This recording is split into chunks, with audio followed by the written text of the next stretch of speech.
Mancha, kaya easy-easy ang labada. Mula noon hanggang ngayon. All you need is pride. All you need is pride. ACS. Maulan man, no worries na amoy kulog ang damit. Charm Fab Con. Bangong kumakabloom. Tanggal amoy kulog sa bango ng charm. Kaya gamit ko, Charm Fab Con with Bloom Fresh technology. Kills 99.9% of kulog-causing bacteria. May aroma burst pa of thousands of flowers and berries. Ang sampay sa loob, no amoy kulob. Bangong kumakabloom sa charm. Charm Fab Con. ACS. Sa lahat ng bagay, simula pa lang, siguraduhing max protection na. Kasi pag kulang ang proteksyon, baka madaling masira. Sa ngipin, dapat may max protection din. Max sa alaga ng Unique Toothpaste. With Max Protect Formula. Help stop cavities before they start. While keeping breath fresh. Try Unique Maximum Fluoride Protection. Para max alaga, max protektado. ACS.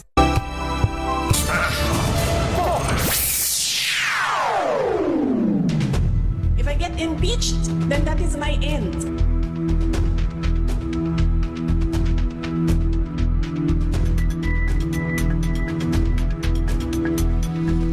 Isang magandang tanghali, Luzon, Visayas at Mindanao. Welcome po dito sa ating nagpapatuloy na impeachment trial ni Vice President Sara Duterte, DZRH special coverage. At ngayon po ay ikasyam na araw na ng impeachment trial.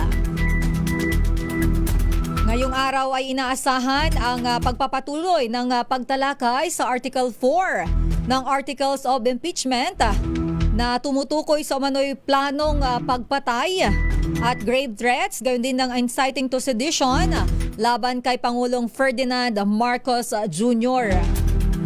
Samantalang ipagpapatuloy din po mamaya ang examination ng kampo ng depensa kay NBI Director Melvin Matibag matapos nga pong pagbigyan ng korte ng karagdagang panahon para po sa mga karagdagang katanungan. At minus ang 2x2. Ngayong araw po sana ay makakasama natin si Ka Jerry Baha at Anthony Taberna. Pero sa ngayon po ay ako muna ang inyong makakasama. Ito po si Sister L, Elaine Apit. At maya-maya ay sasamahan tayo ni Yuel Reyes. Pero ngayong araw po ay mayroon tayong guest dito sa studio. Para po mas malinawan, mapag-usapan, lalo na po sa aspeto ng usaping legal. Yun pong naging takbo ng trial kahapon. Mayroon po tayong resource person. Live po natin makakasama dito sa studio. Si Attorney Edrasel, or mas kilala po siya, Attorney Reyes Del Rosario. Isa pong abogado at isa ring registered nurse at isa pong law professor. Magandang hapon po, Attorney. Magandang hapon sa iyo, Miss Elaine. Ito po ang ating camera attorney. Ayan. Okay, Ito pa. Okay, magandang Yes. hapon po sa lahat ng mga nanonood at nakikinig po sa DZRH. Ako, attorney, marami tayong pag-uusapan dito sa ating pagtutok sa impeachment trial. Ngayon po ay ikasyam na araw na. Pero bago ka namin tanungin sa mga usaping legal, mga kailangan malaman ng ating mga kababayan o sa mga nanonood nakikinig dyan, kailangan nyo pong tumutok para mas marami tayong matutunan at mas maintindihan po natin yung mga aspetong legal pagdating po dito sa impeachment trial. Pero bago natin ituloy ang ating discussion, attorney, ito muna ang ating kasama pa dito sa studio na makakasama din po natin bago mamaya sa pagpapatuloy ng impeachment trial. Magandang hapon, Sister L. Magandang hapon, Attorney Reyes. Pasensya na kayo, medyo naghahabol tayo. Parang Galing pa sa TV yan. Parang sa impeachment court lang din, magkakaibang room. Pero iisa yung layunin. Kaya ito po, magandang tanghali, magandang hapon ho sa lahat ng ating mga kababayan at hihimayin na natin yung mga nangyari kahapon, Sister L, Attorney. Oo. At eto na nga, ay simulan muna natin. Ako, Yuel, unahan ko na ang pagtatanong kay attorney. Alam naman natin yung pag-upo sa witness stand kahapon ni Attorney Melvin Matibag ng NBI Director. Pero ito po, attorney, sa pananaw po ninyo, sa pananaw ng batas, sapat ba? Kasi marami siyang mga ibinulgar kahapon. Mayroon siyang mga bagong statement na hindi, kahit sa media, sa mga press con ay hindi nababanggit ni Director Matibag. Ano? Yung bang kanya naging testimonya kahapon na para patunayan yung mga aligasyon ng umano'y plano or banta sa buhay ng Pangulo, sapat ba yun, attorney? Well, ako, if you're going to ask me talaga, no, I've been vocal about this. Sinasabi ko talaga na actually these testimonies are not necessary anymore. They are just there. Actually, yung kay Matibag, yung kay Kalilong, and yung kay attorney yung second witness. Basically, these are all witnesses in order to authenticate the video. Kung totoo ba talaga si video, AI generated ba siya, was it altered? Yun yung basically ang role nila doon. Pero ako, for me, dapat isang NBI agent na lang yung in-invite nila to authenticate. Because at the end of the day, wala naman deny na sinabi ni VP Sara itong mga statements na ito. No? So yun naman yung importante na tignan natin dito. Sinabi ba ni VP Sara ang statements na ito? That's number one. Number two, ito bang statements na ito, does this constitute as an impeachable offense under our Constitution? And if yes, tama ba? May due process ba sa pag-obtain ng mga evidence na ginamit for this article? And then the impeachment court should decide already. Pero going back to your question, I think sufficient naman na ang naging mga testimonya ng mga witnesses over the past few days, including that of Director Matibag, to really say na merong pananagutan si VP Sara. Whether or not it's impeachable, that's for the impeachment court to decide. Katunayan niyan, attorney, yung kahapon, paulit-ulit na nga yung itinatanong kay Attorney Matibag. Kanina na-interview dito sa DZRH si dating NBI Director Jimmy Santiago, yung unang nag-investigate. Ang sabi nga niya, kung sa kanya daw mangyari, baka mapukpok niya sa ulo yung ng gabel. Pero may bitaw ba? May impact ba yung binitawan ni Attorney Matibag kahapon? Well, definitely, no? Because again, ang kailangan lang naman i-prove doon ni NBI Director Matibag is that authentic ba yung video na yun? Sa investigasyon ba ng NBI, nalaman ba nila na authentic yung video? And that's number one, na-preserve ba nila ng maayos? Finalo ba nila yung due process in authenticating this evidence?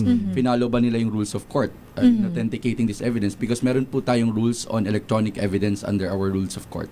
So they have to, yun yung dapat i-determine. And lastly, ang naging pinakamalaking testimony kasi dito ng mga NBI agents, and including Director Matibag, is that nagkaroon kasi ng sariling investigasyon ang NBI. NBI, yes. Oo. They have to determine now whether or not that particular threat was real. Kasi if it is real, then basically, and they also determined if capable ba si VP Sara Duterte to execute these threats, then basically that's not only a threat to the President but also a threat to the national security of the Philippines, because whatever happens to the President will affect all of us.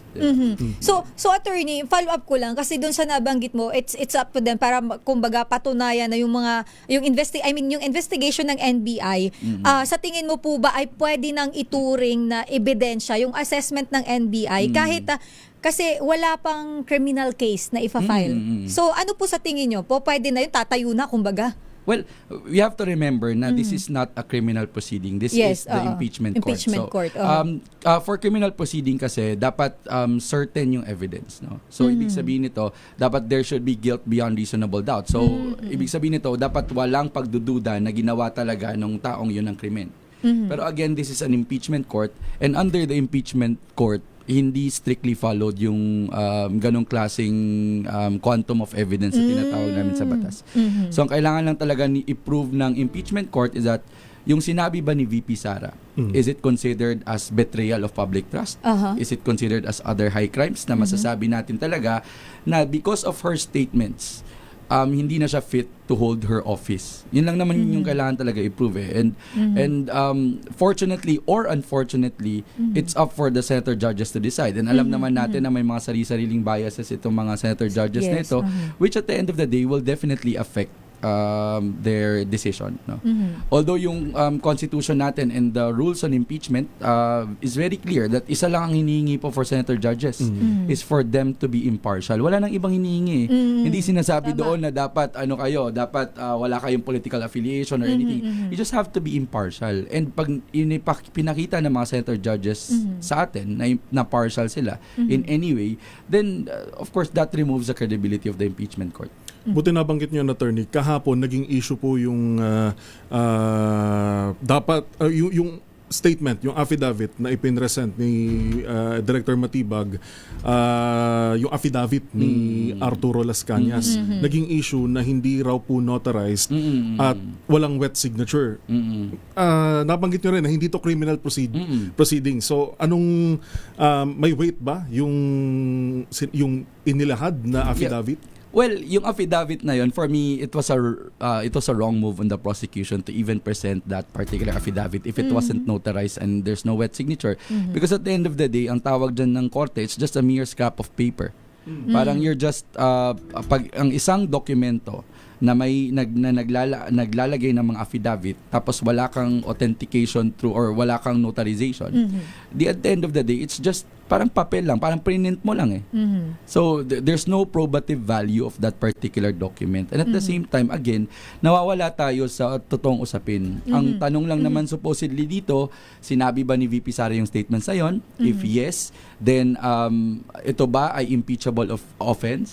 And if yes, then you convict VP Sara. End of story. Ang ginagawa kasi ngayon ng prosecution and the defense particularly is they are attacking the credibility of the witness. Which as a lawyer naman, I totally understand. Kasi at the end of the day, kahit sinong defense lawyer ilagay mo dyan, may hirapan talaga.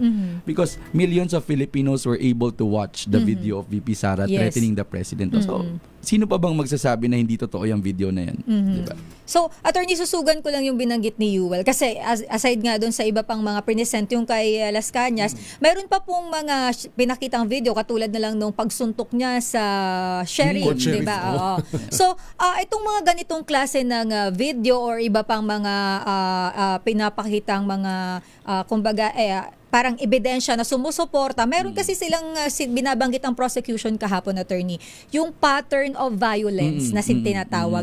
Sa tingin niyo po ba, attorney, ito may legal na bigat ito na ipinakita nila na we want to establish na capable ang vice president dahil may mga ganito siyang prior na ginagawa? Yeah, definitely. What they are trying to establish is the fact na may capacity ang vice president to execute these violent threats. Diba? Yes. Kasi well, although naman, sinasabi ko nga, the threats in itself are sufficient. Pero kasi if sabihin mo na capable ang Vice President to execute those threats, sinabi na rin ito ng Supreme Court dati na parang may malaki ang probative value nun because at the end of the day, if these are mere threats only, then ang mangyayari dito, walang dapat maramdaman na kaba o takot yung nakakatanggap ng threat na yun. Right? But if alam nung taong yon na capable ang nagbigay ng threat to execute all of these threats na kumbaga hindi na lang sasabihin na sige papatayin kita, pero at the end of the day meron siyang history na pumatay talaga siya ng tao, then that will tell you na baka nga dapat matakot ako kasi ganitong klaseng tao yung nag-threaten sa akin. Attorney, dun sa binigay kahapon na example ni Attorney Matibag, yung ginawa nila ng comparison yung statement ng kapatid niya, si Mayor Baste. Tingin nyo na-establish ng maayos yun? Well, yung yung pagsali kay Baste is to establish na itong Duterte family as a whole, they're somehow violent, di ba? Because alam naman natin yung mga pronouncements ng Duterte family and they are known for being blunt, being straight to the point and at the end of the day kasi hindi rin natin may ignore na yung mga statements si Baste Duterte na isang ulo lang yung gusto nila, yung ulo ng presidente. These are actually threatening on the part of the NBI. Kaya nga si NBI conducted its investigation because yun nga, these threats are directed towards the president. Na-raise nga Senator Raffy Tulfo na kung ang isang ordinaryong tao nga hinuli kagad because he posted something about former President Rodrigo Duterte, why not for the Vice President? That's why the NBI is there, they investigated already. Actually, sabi nga ni Raffy Tulfo, bakit hindi nyo hinuli kagad si VP Sara if may threat naman pala? Well, you know, at the end of the day, I feel like these are part of the parang perks of holding a high position in government. Anyway, mayroon pa tayong mga katanungan. Ako, gusto ko naman puntahan ngayon, attorney, yung pagdating sa cross-examination. Pasensya na po kayo, marami kaming tanong. Inom ka muna, attorney. Pagka ganito talaga pagkakataon, abogado talaga yung na magaling mag-explain tulad ni attorney. Mabilis maintindihan ng pangkaraniwang mamamayan. Kasi mahirap kasi yung gagamit tayo mga malalim, mga technical terms, mga mahirap intindihin. Pero at least na-explain natin sa tao kung paano mas iintindihin yung nagiging takbo ng impeachment trial. Kasi alam naman natin na may kanya-kanya tayong opinion, but at the end of the day, kailangan nating malaman yung mga legal na basihan kung paano magde-decide yung mga senator judges natin. Kasi hindi naman pwedeng, hindi, manuko si so gusto ko, hindi ma-impeach si VP Sara. Or gusto ko si VP Sara, kaya dapat ganito, ganyan. So mahirap yun. Ako, attorney, puntahan ko itong tungkol sa cross-examination ng depensa muna ako, sa depensa. Sa tingin ba ninyo, attorney, kasi alam naman natin medyo parang yung iba may notion na ang bata nung nagtatanong dun sa nung lawyer sa defense, attorney Vinluan, 'di ba? Yung masyadong baget si attorney Vinluan. Pero hindi po 'yun sa pagiging batang abogado dahil ang mga abogado natin magagaling yan, pumasa po yan ng bar exam, hindi lang po yan overnight. Pero ito, attorney, sa pagtatanong po ng depensa na sa tingin po ba ninyo nagpapahina po ba ito ng credibility ng isang testigo? Medyo generic ang aking katanungan na attorney sa kanya, sa mga testimonya. Kasi parang pag napapansin ko, parang pagka may mga tanong si attorney Vinluan, 'di ba? Parang objection, ganito, ganyan. So sa tingin niyo po ba yung role ng isang defense ang tinatanong ko, ayun. So ano po ba yung obserbasyon niyo doon muna sa side ng depensa? Well, I totally understand the defense lawyers because at the end of the day nga, sabi ko nga kanina, mahihirapan talaga sila because there's no denying that VP Sara said all of these things. So yung substantial part ng kaso, established na yun wala ka na magagawa. So what they're doing now is they're trying to attack the credibility of the witness to say na, Senator Judges, wag yung pakinggan tong witness na to. Parang ang hirap kasi, attorney. Yes. Well, that's part of our job, no? Kaya nga minsan, kunyari, si Attorney Vinluan, kinikriticize siya ng ibang lawyers because naalala nyo, last week, sinabi niya na si VP Sara nga, 80% ang grade. Tapos, mas malaki pa yung grade niya sa most lawyers in this room. So, a lot of lawyers are taken aback. Pero at the end of the day, you have to do everything in order to defend your client. And minsan, for an ordinary person na nanonood ngayon, it might seem like, baka sabihin nila, ba't ganyan yung mga lawyers, sobrang aggressive, ba't ganyan yung mga lawyers, kailangan talagang awayin nila yung witness. Pero at the end of the day kasi, what they're trying to do is they're trying to destroy the credibility of witness. And one way to do that is to intimidate the witness. And when you intimidate the witness kasi, medyo nawawala siya sa focus. And sa flow ng pag-iisip niya, di ba? Kunyari, tatakutin ka na, sigurado ka ba sa sinasabi mo? Actually, bawal yan kasi you're arguing already with the witness. Pero, ginagawa yun ng defense ngayon kasi gusto nilang i-discarril yung and mawala yung credibility ng witnesses by intimidating them para mawala sila doon sa flow of gusto nilang sabihin. Minsan kasi when you get anxious because of intimidation, nawawala ka sa gusto mong sabihin, hindi mo na masasabi. So yun yung ginagawa nila. So ang sinasabi ng maraming lawyers dito that somehow medyo nagiging borderline unethical na siya because at the end of the day alam namin yung rules. For example, if you argue with the witness, alam namin na bawal yon. Still you do it in order to intimidate that witness. So medyo may question na. And another yung pinoint out ko nga kanina na lawyers never bring up we never bring up our grades. Diba? Never kong bringing up na mas malaki pa nga yung grade ko kay VP Sara. Pero, joke lang. Alam na namin ngayon, attorney. Pero, at the end of the day, these are not issues supposedly for lawyers. At the end of the day, tama ka, Ed. If you pass the bar already, you have that credibility already na pinagharapan mo tong degree mo. So we don't understand that part, and whatever their strategy is, hindi namin maintindihan yung part na yun kasi it's basically irrelevant to the discussion. So I feel like ang magiging strategy nila i-distract yung tao from the real conversations. Kasi when Attorney Vinluan said that, yun yung naging focus Instead of the substantial aspects na nangyari doon sa impeachment, yun yung naging focus. Kaya minsan na pag-uusapan namin ng ibang lawyers, parang ang ginagawa ng defense ngayon, they're just parang playing, since this is very public, no? Since they're playing already with the emotions of the public na parang they're trying to produce sound bites already for the vloggers na i-post natin ito kasi ang galing ni Vinluan dito. So mawawala na yung or madidistract yung mga tao sa tunay at totoong usapin. Pero sign ba yun, attorney, na substantive yung evidence? Kasi kung ang inaatake nila yung mismong nagsasalita at hindi yung mismong ebidensya, sign na ba yun na medyo malakas yung ebidensya laban sa kanila? Correct. Correct. That's a very good observation, Sir Yuel. Because at the end of the day nga, if you can't attack already the substantive part, you attack the technicalities, you attack the credibility of the witness. So basically, doon ka na lang mag-focus. Kasi nga, even the defense, inamin nila na totoo yung video at sinabi ni VP Sara yung mga statements na yun. It's just a matter of proving now na those statements were not actual threats and those statements were actually done, sabi nga nila, di ba, i-play natin yung 2-hour video kasi may context yan. Pero at the end of the day, you just need 2 minutes. You watch that 2 minutes and you ask yourself, kung ako ba makatanggap nitong words na to, will I be threatened?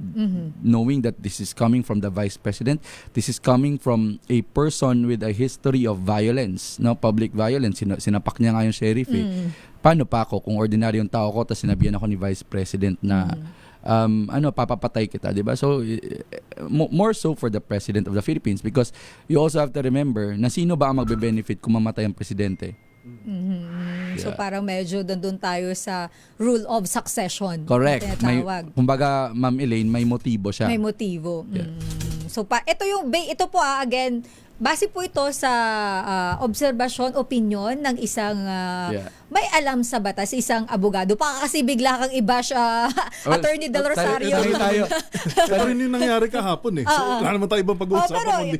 Pero mas okay kasi talaga na may mga abogado tayo ditong kausap. Kasi kami po, attorney, ay hindi naman kami mga abogado. Nakakaintindi kami ng batas, pero of course, may mga mas malalim na eksplanasyon na kailangan pong mas maintindihan. At sa ating pagbabalik, marami pa po tayong tatalakayan. Mag-commercial break lang po muna tayo. Pilipinas ang oras, 5 minutes makalipas ang 1:00 ng hapon. Ang paglilitis. VP Sara Duterte Impeachment Trial at Jinsia Rich Special Bonus.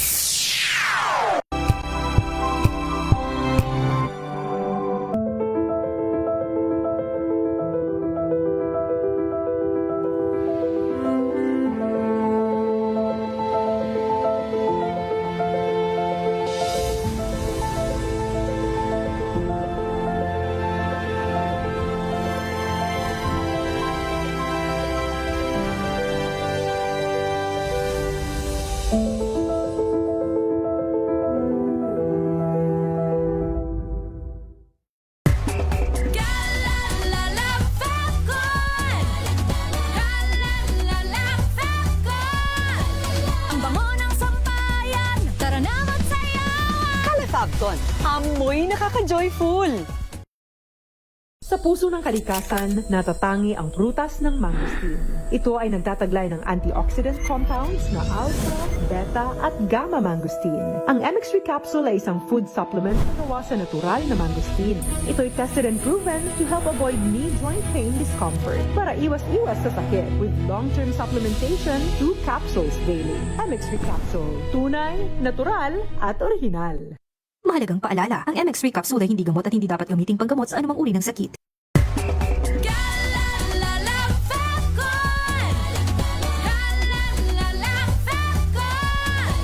Ang bango ng sampayan, tara na magsayaw! Calafabcon, amoy nakaka-joyful! Kia ora, I'm Stephanie Adanza, 48 years old, and I'm working as a Member of Parliament Support Advisor here in Wellington, New Zealand. I'm very happy that a friend recommended MX3 to me. When I opened the box of MX3 and it said, the best decision of your life, wala nang doubt. I get to be part of a product that has a role in the good news, the Great Commission. MX3, dito ako bilib. Mahalagang paalala, ang MX3 capsule ay hindi gamot at hindi dapat gamiting panggamot sa anumang uri ng sakit.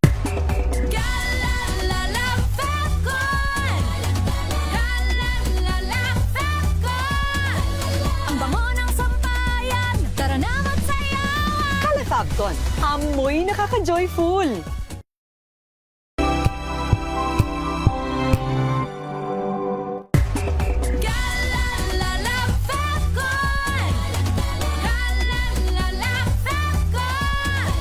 Ang bango ng sampayan, tara na magsayawan. Kala Fabcon, amoy nakaka-joyful.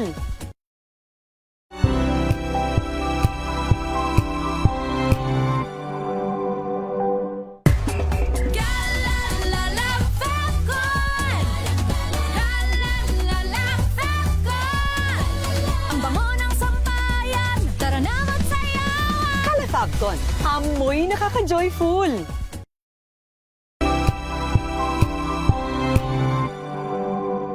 Wow, ang saya. Isang barangay na labada, puro mancha pa. Goodbye, pahinga. Mommy, isang laba lang yan sa Pride Bar Blue. May powerful stain-away enzymes na malupit sa dumit mansya. At di masakit sa kamay.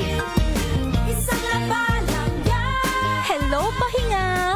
Hello, Pride Bar Blue. ACS. Tanggaling-galing mo. Smart dishwashing paste ko. Pritong ulam na masebo. Plato ang kaldero. Tanggaling for everyday. Ganyan pag smart ang dishwashing paste. May double tanggaling formula. Tanggal ang sebo. Tanggal ang bakterya. Pahit para walang bahid. Linis fantastic sa metal at plastic. Number one ko to. Tanggaling-galing mo. Smart dishwashing paste. ACS. Tinesting, sinuri, siniyasan. Ang resulta? Super effective ang Shield sa pagpatay ng bakterya at virus. Shield Antibacterial Soap. Believe ang mga eksperto sa Philippine Nurses Association. At si Mami. Tiwala ako sa Shield. Shield Antibacterial Soap. Napatunayang mabisa. Ang mga nurse, tiwala. ACS. May arte? May budget? Akala nyo lang yon. So solid. White Rose Papaya. Wow. White Rose. White Rose Papaya. Wow. White Rose. White Rose Papaya. May glow up with White Rose Papaya. White Rose Papaya. May puti power times 2 kasi may papaya at niacinamide. May shea butter and tea tree oil pa. Kutis sulit ang glow up. Glow up with White Rose Papaya. White Rose Papaya. Kutis sulit ang glow up. ACS.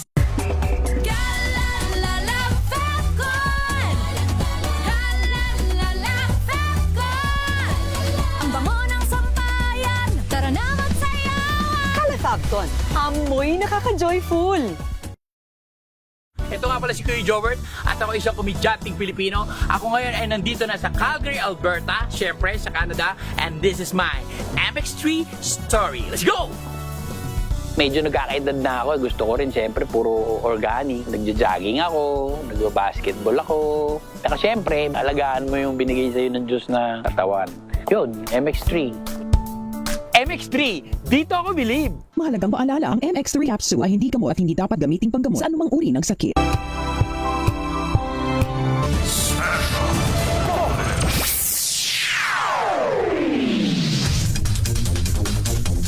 Tayo po ay nagbabalik sa ating the impeachment trial of Vice President Sara Duterte. DZRH special coverage at ngayon po ang day 9 ng impeachment trial. At nakakasama pa rin po natin sa studio ang ating pong guest, si Attorney Reyes Del Rosario, isang registered nurse at isa pong law professor. At eto na, Yuel. Iba, mabigat ang ating guest. Ang gusto daw ni attorney ay maraming title. Sa susunod, marami RN, tapos mga PhD. Di ba maraming pangalan? Minsan ganon, yung ang dami ng parang ang hirap mag-aral, attorney, pero bakit gusto mo mag-aral? Baka ngayon meron ka pa nag-aaral ka ba ngayon? Well, ang maganda kasi sa pagiging abogado, you get to learn every day. So, kahit to impeachment, inaaral namin ulit kasi hindi naman tayo palaging ma-impeachment. Yes, actually, anong taon ba yung huling impeachment 2012, kay Corona. CJ Corona? CJ Corona. So 2012. Actually nga, feeling ko nga mas mahirap yung ginagawa yung trabaho because you need to be abreast with all of the things. At least ako, about sa batas lang, okay na ako. Kayo kasi. Para kailangan namin malaman kahit yung past. kahit yung past. Oo. Pero ito na, Yuel, ikaw na muna ang mauna ulit. May mga gusto pa po tayong malaman kay attorney. O sa mga nanonood, nakikinig sa atin sa YouTube natin, kung kayo ay may gustong malaman, pwede rin po kayong makisali sa ating usapan ngayon. Mag-comment lang po kayo dyan. Yuel. Alright. Unang bagay lang, attorney, nabanggit niyo po kanina na dapat lang mapatunayan dito yung betrayal of public trust.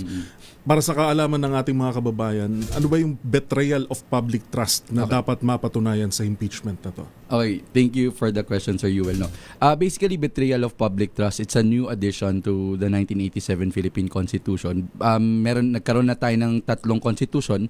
Sa first 2, wala po yung betrayal of public trust. And the reason being is that yung 1987 Constitution was brought about by the revolution, yung EDSA revolution na gawa ng tao. So, minabuti ng constitutional framers na ilagay doon na dapat ang publiko ang may last say. It banks on the idea that public office is public trust. Because if you're going to look at Article 11 of the 1987 Philippine Constitution, ang pinakaunang section doon, Section 1, is public office is public trust.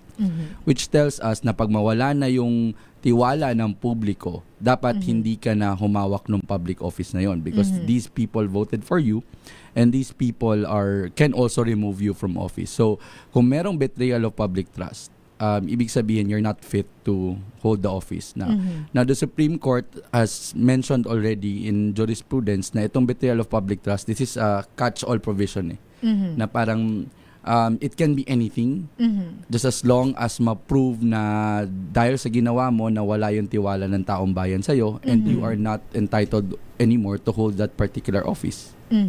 Nabanggit ho kahapon dun sa betrayal of public trust yung mataas na trust rating ba? Kung di ako nagkakamali ni VP Sara Duterte. At parang yung timing din magkakasunod na lumabas yan from different survey firms. Does that mean na ang mataas na tiwala ng publiko ay nag-i-equal? Sabi nga kahapon, excuse na ba sa trial? Sabi nga ni Director Matibag. No, because basically at the end of the day, actually counter nga yun sa argument nila because the fact, even yung pag-mention na 32 million voted for VP Sara, because at the end of the day, the fact that many people voted for you and many people trusted you, dapat mas mataas yung accountability mo sa taong bayan. No? So the trust ratings, let's also remember that although these surveys are very credible and these surveys can help us analyze kung ano talaga yung gusto ng taong bayan, but at the end of the day kasi, only a very small fraction of the population is being surveyed. No? For example, 1,000 lang yung respondents. Ilan ba tayong Pilipino? 120 million Filipinos. So out of those, baka na timing na yung in-interview nila, gusto talaga si VP Sara. But at the end of the day kasi, hindi siya basihan, supposedly, because these trust ratings are not, these are not measurement of whether or not VP Sara betrayed the public. Kasi at the end of the day, we're not looking at how the people perceive these acts, but we should look at the acts in itself. Kung ito ba ay paggawa ng pagtraidor sa bayan. Yun dapat yung tingnan Kasi ang mga tao naman, they will always have their biases and perspectives, especially pagdating sa politika. Pero kaya nga we still elect corrupt officials kahit alam na natin, kahit na-convict na ng plunder, kahit na pardon na because of plunder, pero we still elect them because nga kanya-kanya tayong perspektibo, kanya-kanya tayo ng biases. Pero at the end of the day, kaya nga dapat ang tignan natin not the trust ratings, but ang tignan natin kung itong acts ba na ito ay nag-betray doon sa mataas na trust rating na yun. Kakaugnay niyan, attorney, pinag-uusapan natin paano mo mapapatunayan na binitrade or magkaroon ng betrayal of trust ang Vice President. Ano po ba ang standard proof ng isang impeachment trial? Ito po ba ay, nabanggit nyo kanina, iba ang criminal case, Pero paano po ito tinitimbang? Mas mababa po ba ito kumpara sa isang criminal case? Well, supposedly impeachment is the highest form of accountability sa bansa natin because these are basically the impeachable officials are the untouchables. You have the president, the vice president, the ombudsman, the constitutional commissioners. You have the justices of the Supreme Court. So basically sa pananaw natin ay hindi natin to pwede galawin. That's why you have the impeachment to tell people that no one is above the law. Kahit anong pang posisyon mo sa government, dapat you will be accountable. Supposedly is the highest form. But unfortunately, ang nakalagay kasi sa constitution natin, that ang magde-decide talaga, the Senate can promulgate its own rules, then the Senate acting as an impeachment court will decide their processes. Hindi po kasi nakalagay sa Senate rules on impeachment kung ano dapat yung quantum of evidence or yung quantum of proof na sinasabi nyo po na kunyari guilt beyond reasonable doubt. Wala po nakalagay. So it now depends on the discretion of the senator judges, kaya nga sinasabi natin, kahit gaano pa kabigat ang ebidensya kay VP Sara, kung ayaw siyang i-convict ng mga senator judges, wala tayong magagawa. But at the end of the day, ang pinakamagandang nangyari dito is that hindi lang naman 24 yung judges I think the most important judge ay yung taong bayan as a whole. So makikita natin kung anong klaseng public official si VP Sara, anong klase siyang tao, and deserve niya ba maging presidente because she has already presented herself to be a candidate for the 2028 elections. So kahit hindi man siya ma-convict, kahit wala man dami ko na sinabi na kahit wala tayong quantum of proof because discretion yan ng senator judges. Kaya nga sinasabi nila na hindi lang daw judicial or quasi-judicial ang impeachment, it's also political Yes. in nature. Kasi kung ano yung leaning mo, syempre iboboto mo yan. And naano na natin yon, Senator Robin Padilla, even before the impeachment started, sinabi niya na I will not convict Sara Duterte, and kahit sunugin niyo ako, mangangamoy Duterte pa rin ako. Yun yung sinabi ni Senator Robin. So that tells us na hindi na nila titignan yung ebidensya. They will just vote based on their politics, So yun nga, sana lang hindi mangyari because dapat nga impartial yung mga senator judges. Oo. So, mabilis lang, Yuel, bago ko ibigay sa'yo.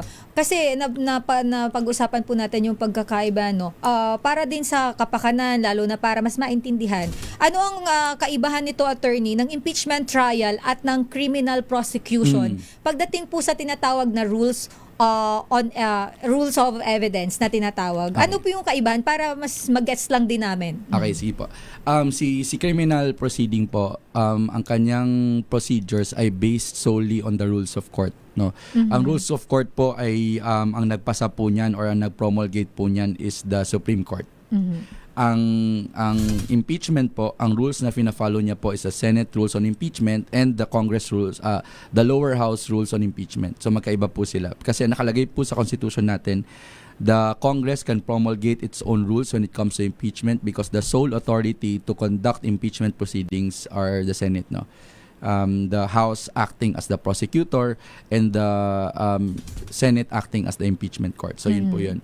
Basically, ang nakalagay po sa Senate rules on impeachment is that if hindi nakalagay sa Senate rules on impeachment, ang magsusupplement or supplementary to that is the rules of court. Kaya nga po kung malilito yung mga taong bayan, kung sinasabi mo, attorney, na hindi siya based on rules of court, bakit ang mga senator judges, bakit ang prosecution, bakit ang defense, ang binabasa nilang basis is yung rules of court. Kasi po, nakalagay sa Senate rules on impeachment na kapag hindi ito nakalagay sa rules of court, kasi sa Senate rules on impeachment, hindi po siya ganun ka-specific katulad ng rules of court.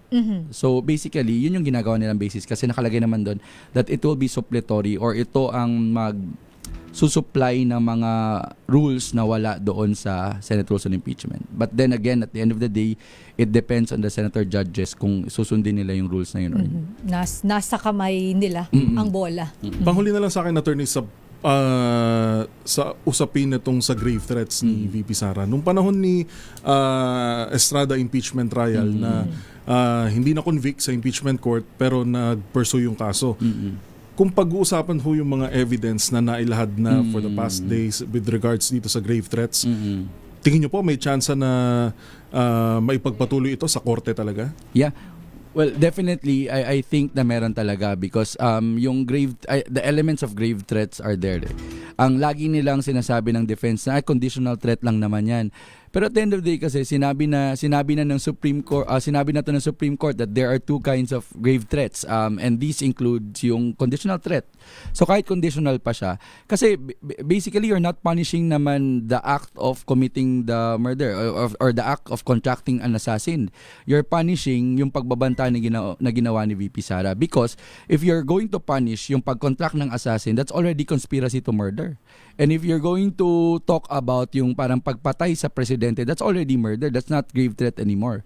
So yung pronouncements lang talaga ni VP Sara yung titignan natin. And I think na cover naman ng lahat ng elements under grave threats, no? So yun naman, basically nagbanta siya sa presidente. Ang sinasabi nila, did the president feel fear when nagbanta sa kanya? Well, at the end of the day, alam naman natin yung presidente, he doesn't mingle with the impeachment niya. Ako nga kung ako yung advisor ni Marcos, I'd tell President Bongbong Marcos na say something about this impeachment because at the end of the day, ikaw yung subject of the threat number one. Number two, this affects national interest already. So dapat may say ka talaga kasi ayaw niya daw maging political pero at the end of the day, impeachment will always be political. Bago ko makalimutan, Sister, go ahead, Yuel. Isa sa mga bagay na inaatake kay Director Matibag kahapon, yung mga pronouncement niya. Patunay nga doon yung opinion article sa isang pahayagan na nagpapatunay daw na talagang meron na siyang something kay VP Sara. Tingin niyo po may epekto ito? Well, ang question ko lang naman, does that change the fact na sinabi ni VP Sara itong mga statements na ito? Does that change the fact na authenticated ito ng NBI and finalo nila yung proper procedures? Yun na naman yun eh. Totoo yun na pinoint out nila yung pagiging bratinela daw ni VP Sara. Bratinela. So yung pagiging bratinela, sabi nga ni Director Matibag, hindi nanggaling sa akin yung words na yun. Nanggaling yun sa tatay niya. Yun talaga yung tawag sa kanya. Because you have to remember that before Director Matibag became the NBI director during the PBBM administration, siya po ay close ally ng mga Dutertes. Yes. So marami po siyang alam patungkol sa dynamics within the inner circle po siya. So marami po siyang alam. Ang nangyari lang dito is that siguro yung affinity ni Director Matibag sa former president is not the same with his affinity to the vice president. So at the end of the day, lumabas talaga yung mga inner hindi ko matatawag na secrets pero yung mga conversations supposedly within the inner circle lang lumabas through his opinion columns. No, again, hindi naman si Director Matibag yung under trial dito. Ang under trial dito is si VP Sara Duterte. So question ko ulit, does that change the fact na trineten ni VP Sara ang presidente? Hindi. So, yun ang punto dito. Pero attorney, nabanggit mo din, and of course, alam din naman nating lahat na naging, kahit ng PDP laban, di ba, naging part si Attorney Matibag, which is the, parang political party ng mga Duterte. So, attorney, mayroon bang bigat yung pagiging Duterte niya before? I mean, nandun siya sa panig ng mga Duterte before. Ito ba ay ginagawa ding basis usually kapag kaganyan? Kasi marami siyang may personal knowledge siya. Sabihin na natin personal knowledge talaga. Kasi nandun siya eh. Kasama siya sa grupo. That's a good na hindi pa natin na-mention yung personal knowledge. Yes. Because if you're the witness, yun talaga yung number one. You can only testify on things that you personally know about. Kasi if kunyari, yung tinatawag natin na hearsay, kapag hearsay siya, hindi ka talaga pwede mag-testify. Well, on the part of the defense, bringing up nila ba't mo tinawag na bratinela? What's your basis for calling her bratinela? And does this say that you're biased already? You can't remove that from Director Matibag because at the end of the day, tama ka part siya ng inner circle. So, he knows may basis siya on saying all of these things because he has personal knowledge and direkta niyang nakuha itong mga information na ito from the former president. So, yun po yung tama po yun. This will have probative value in the sense na personal knowledge po. May personal knowledge siya. At yan po ay sa pananaw ni attorney. At again, ang sinasabi nga ni attorney, nasa kamay pa rin ng senator judges yan. Kung ano ba yung magiging bigat pagdating sa kanila, minus points ba ito, plus points ba ito. At the end of the day, aabangan natin kung ano pa rin yung magiging desisyon ng senator judges. At mamaya, attorney, tatanungin ka rin namin ni Yuel. Ako naman, gusto ko din ito, articles of, tungkol sa Article 4. Mamaya, gusto ko lang din itanong sa iyo, attorney, na kasi di ba parang paano naman mapapatunayan? Kasi usually, kapag ikaw ang ina-accuse, dapat patunayan nung nag-aakusa sa'yo na totoo itong mga inaakusa ko sa'yo. So, paano kaya yun, attorney? Mamaya, yan ang ating hanging question kay attorney. At sa takbo po ng naging trial kahapon, sa inyong pagsusuri bilang isang lawyer, mas malakas ba o mahina ba ang laban ng prosecution? Kasi di ba nung unang mga week, sila dinideclare nila na napanalo namin tong unang week na to. So parang ngayon ba, kahapon, at mamaya abangan natin yung mamaya, pero yung sa kahapon ba, tingin po ba ninyo panalo ba ulit ang prosecution? Pero of course, yan ay opinion mo, attorney, mamaya. Ikaw, Yuel, baka may hanging question ka para kay attorney. Babalikan natin yung attorney, yung syempre dito sa Article 4, may isa pang bagay na nakahang, yung BIR, yung box, Yes, na naglalaman ng financial records. So mamaya, alamin natin, dapat nga ba, may sole power nga ba yung Senate Impeachment Court na kahit walang pahintulot mula kay Pangulong Marcos, mabuksan yung records. Dahil magkaibang bagay, yung ipinasabina at magkaibang bagay din yung pagbubulatlat nung records. Kasi walang nakakaalam kung ano yung laman ng box. I mean, aside sa BIR. Pero wala nga sa atin, hindi natin alam kung ano ba talaga yung laman ng box. Yun ba ay makakasama kay VP Sara or makakatulong sa kanya para hindi siya ma-impeach. Ayan ay sa ating pagbabalik. Pilipinas ang oras, 1:29.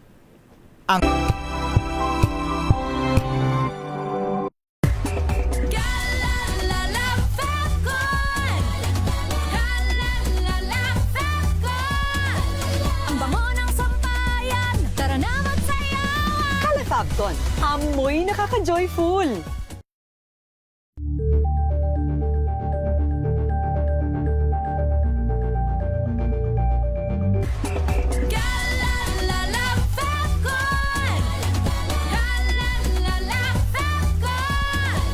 Ang bango ng sampayan, tara na magsayawan. Fabcon, amoy nakaka-joyful. Tips para lumaking sporty ang iyong anak, alamin. This portion is brought to you by ACS Manufacturing Corporation, ISO certified, maker of world-class quality Pride detergent. Ayon sa parent.com, hindi mo naman kailangan maging isang atleta para maging sporty ang iyong anak. Mainam na bata pa lamang ay sanayin mo na agad siyang magkaroon ng interes sa sports para hanggang sa paglaki ay madala niya ang pagiging aktibo. Kung kaya't bilang magulang, huwag kalimutang to lead by example. Ika nga nila kung ano ang ginagawa ng magulang, ginagaya ng anak. Gawin yung bonding ang mga athletic activities. Turuan siyang mag-bike, maglaro ng bola, maging adventurous at manood ng mga sporting events. Bukod pa riyan, makatutulong din kung aayain mo ang iba niyang kaibigan na makasama niya sa paglalaro. Pero tandaan, hikayatin lamang at huwag pilitin ang inyong chikiting. This portion is brought to you by ACS Manufacturing Corporation, ISO certified, maker of world-class quality Pride detergent. Hello, Washi! Laundry day na naman! Yay! Anong meron? Mancha ng chocolate, putik, may libag pa! Kaya natin yan! With Pride Washing Machine Detergent, may triple stain-away formula. Tanggal ang makapit, madikit, at malupit na dumit mancha. Kaya easy-easy ang labada. Mula noon hanggang ngayon! All you need is pride. All you need is pride. ACS. Wow, ang saya. Isang barangay na labada, puro mancha pa. Goodbye, pahinga. Mommy, isang laba lang yan sa Pride Bar Blue. May powerful stain-away enzymes na malupit sa dumit mansya. At di masakit sa kamay. Isang labalang yan. Hello, pahinga! Hello, Pride for Blue. ACS. Maulan man, no worries na amoy kulong ang damit. Charm Fab Con. Bangong kumakabloom. Tanggal amoy kulog sa bango ng charm. Kaya gamit ko, Charm Fab Con with Bloom Fresh Technology. Kills 99.9% of kulob-causing bacteria. May aroma burst pa of thousands of flowers and berries. Ang sampay sa loob, no amoy kulob. Bangong kumakabloom sa charm. Charm Fab Con. ACS. Sa lahat ng bagay, simula pa lang, siguraduhing max protection na. Kasi pag kulang ang proteksyon, baka madaling masira. Sa ngipin, dapat may max protection din. Max sa halaga ng unique toothpaste. With Max Protect Formula, help stop cavities before they start, while keeping breath fresh.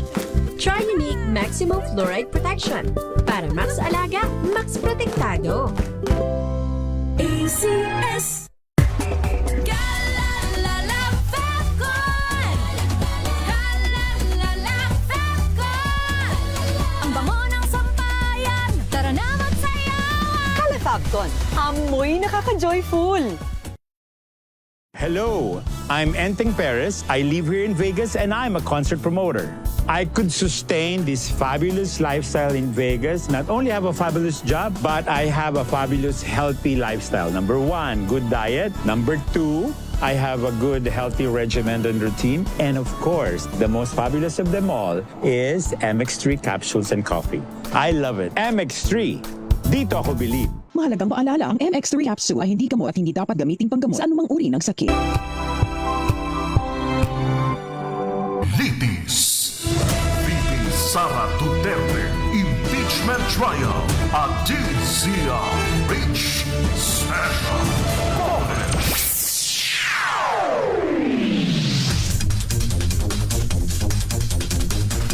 Papatuloy po ang ating special coverage sa impeachment trial ni Vice President Sara Duterte at nakakasama pa rin po natin dito sa ating studio si Attorney Reyes Del Rosario and of course si Yuel. At may mga hanging questions tayo kay Attorney Yuel. Go ahead. Unahin na natin. Natapos na tayo sa grave threats. Ngayon, Attorney, ngayong araw nakatakdang ipasabina yung bank records sa AMLAC. Tingin niyo po ba may sole authority yung Senate katulad ng sinabi ni dating Senate President Frank Drilon na veterano na ng impeachment trial?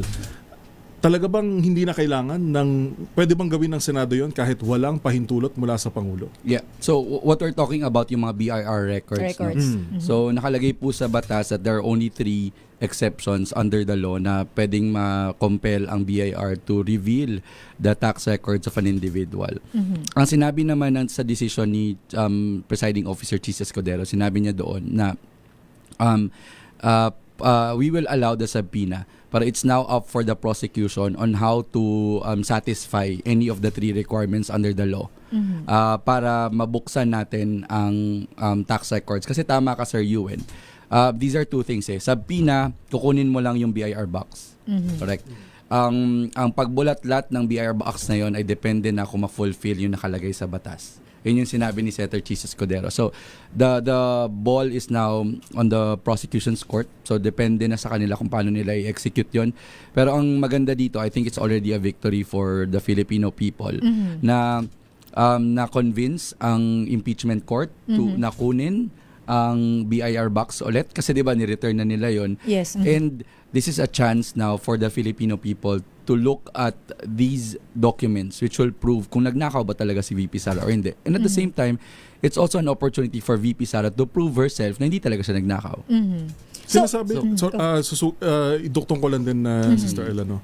Sabi nila wala silang kinatatakutan kahit anong records. Pero may mensahe ba yon? Kasi kahit sabihin nila na hindi sila takot sa kahit anong records, pero still yung manifest nila ay pagtutol na yun yung paninindigan nila, yung ground nila na wag nang buksan yung bank records. So ang question natin, ba't pa sila nagkaroon ng oral argument kung hindi naman pala sila tututol and they're really willing to show the documents? you have to remember na sinabi ni VP Sara during the prosecution time na hindi kami haharap sa hindi kami haharap sa House. Ang haharapin namin is the impeachment court and we're willing to present all the documents that they want. I am willing to testify. Pero ang pinapakita ngayon ng defense ay otherwise because even the first witness himself binabar na nga nila, pinipigilan na nga nila. So ibig sabihin ayaw nilang matuloy yung investigasyon, ayaw nila na i-present ang mga dokumento that will prove VP Sara whether VP Sara is guilty or innocent, and ayaw nilang ipakita sa taong bayan ang mga dokumento that will really say that VP Sara betrayed public trust, no? So yun yung natin dito. If the defense or if VP Sara ay wala talagang kinakatakutan, wala talagang ginawang masama, wala talagang pagnanakaw na nangyari, bakit silang takot ipakita ang mga dokumento? No, so yun lang naman yung natin. Kasi parang ang dating kasi nung mga nakaraan din ang statement ni Attorney Michael Powa, ang spokesperson ng defense team ni Vice President Sara Duterte, ay parang medyo may pagtutol nga na buksan itong mga records ni Vice President Sara Duterte. Pero Attorney, alam natin wala tayong idea ano yung laman. Pero on your opinion, mas okay na buksan na lang yung box? Yeah, because it will tell us a pattern Ang gusto namang i-establish ang prosecution dito is a pattern, no?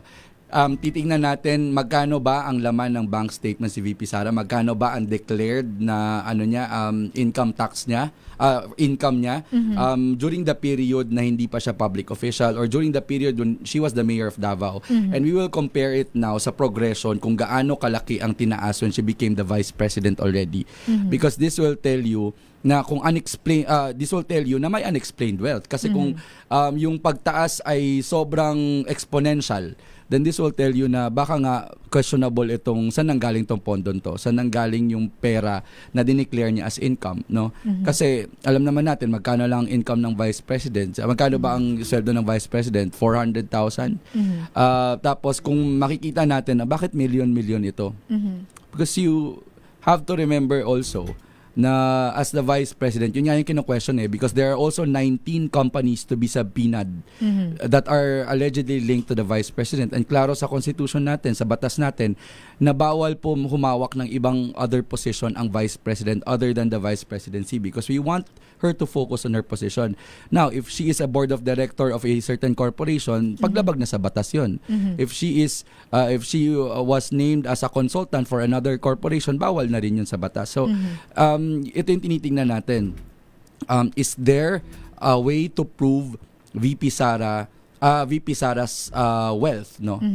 Kaya nga kina-question din ng prosecution, bakit sa SALN mo sobrang dami na declared mo, zero yung value ng cash deposits mo and cash on hand mo? Because that's impossible. Kahit kunyari mga blue collared workers, kunyari tricycle driver natin, merong cash on hand yan at the end of the day because nagtrabaho siya Bakit wala kang sweldo? Ikaw, VP Sara, 400,000 yung sweldo mo every month. Bakit wala kang cash on hand? So these declarations, itong mga lumabas na mga dokumento and lalabas pang dokumento, this will help prove whether or not nagnakaw ba talaga si VP Sara sa kaban ng bayan. Pero attorney, may naging statement si Senator Amy Marcos patungkol nga dyan. Ang argumento ni Senator Amy Marcos noong nakaraan ay sabi niya ay dapat kung bubuksan man yung mga records ni Vice President Sara Duterte ay yung panahon na siya ay nanungkulan lang as Vice President at hindi yung 20 years back pa. Yeah. Yun po ang argumento niya. Ano po ang inyong masasabi tungkol dito? Well, that defeats the purpose of looking at the pattern. Kasi paano natin malalaman na may unexplained wealth kung titignan na natin nung time na Vice President na siya? Yun nga yung pinuprove natin na bago siya maging Vice President, ganito lang ang value niya o ganito lang yung net worth niya. Tapos na naging Vice President siya, sobrang lumaki yung net worth. So, if hindi natin makikita yung mga documents prior to her being the Vice President, there is no way for us to establish na nagnakaw talaga siya or meron siyang unexplained wealth. So yun.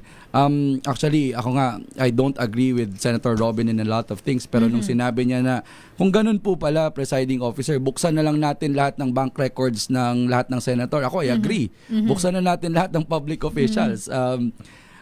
Kasi at the end of the day, dapat po may pananagutan ang mga public officials sa taong bayan. And kasama sa pananagutan na yun, kasama sa accountability measure na yun, is to ensure na hindi nyo pinagnakawan yung taong bayan. And how do you prove that?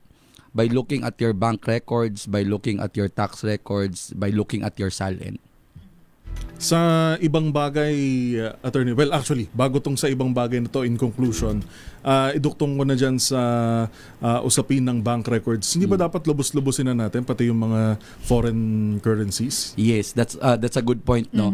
Kasi if you remember yung nangyari kay Chief Justice Corona, ang pinaka tumatak sa tao and pinaka natamaan siya is yung foreign bank accounts niya kasi hindi ito nakadeclare sa kanyang SALN. Yun yung the reason why he was convicted and he was removed from office. So ako, I agree, dapat kasama yung foreign bank deposits niya. Pero I think the Supreme Court, the impeachment court rather, is being careful kasi klaro sa batas natin kung kailan lang pwedeng buksan ang foreign bank records ng isang individual, no? And hindi kasama doon yung impeachment, unfortunately. So basically, I think they're trying to be careful, pero they could have done it then. They could have included it sa subpoena. Ang sinasabi nga always ni Chis Escudero, ito yung gagawin natin, pero this does not preclude the prosecution or the defense or even an ordinary taxpayer to question it before the Supreme Court. Yun yung ginagawa nilang disclaimer. I don't understand kung ba't hindi nila nagawa yung disclaimer na yon dito sa foreign bank accounts na ito. For example, sinabi ni Chis Escudero, for this impeachment court, we will follow the 16 threshold, pero i-question nyo sa Supreme Court kung hindi kayo agree.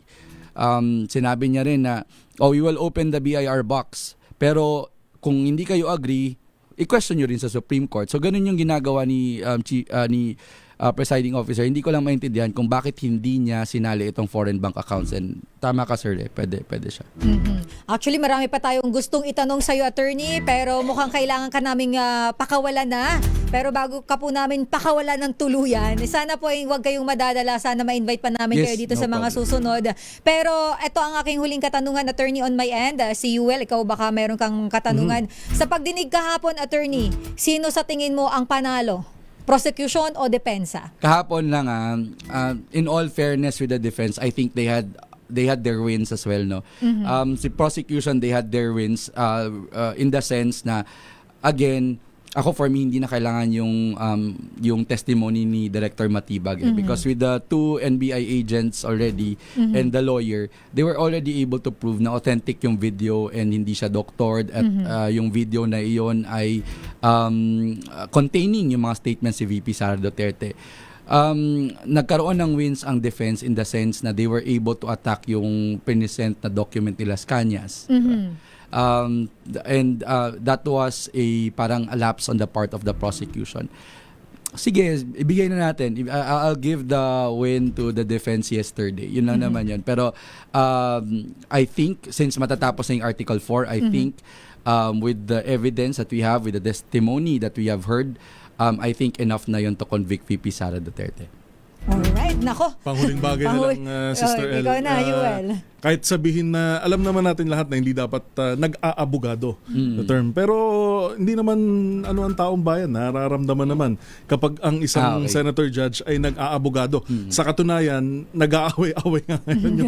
Hindi lang nagpaparinigan sa mismong impeachment court, kundi sa pati online, sa X, sa Facebook, nagpaparinigan. Your thoughts, attorney?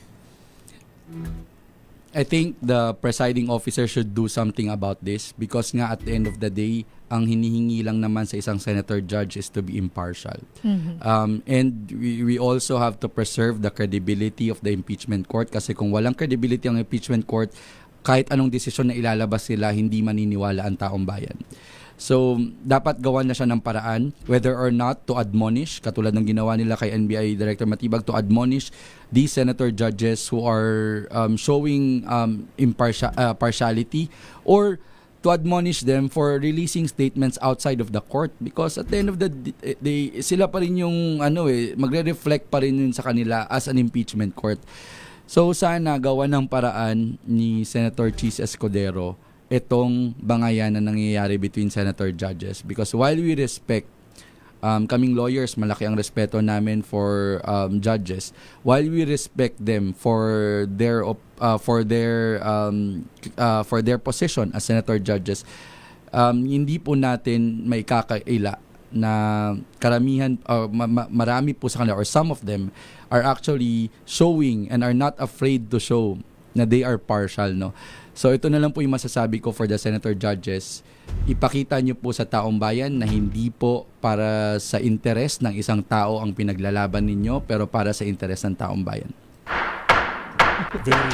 Very well said, Attorney. At with that, maraming salamat po for being here sa pagsama po sa amin at pagbibigay sa aming kaliwanagan at lecture na rin, Attorney. Maraming salamat sa libreng lecture ngayong hapon. Para tayong mga estudyante yes, na nasa classroom. At marami tayong natutunan ngayong hapon, Yuel. At gayon din sana sa ating mga tagapanood at sa ating mga tagapakinig. Again, nakasama po natin sa studio, Attorney Edrasel Reyes Del Rosario, isa pong registered nurse at isang law professor. Thank you, Attorney. Thank you, Attorney. Magbabalik tayo, Pilipinas, ang oras 1:48.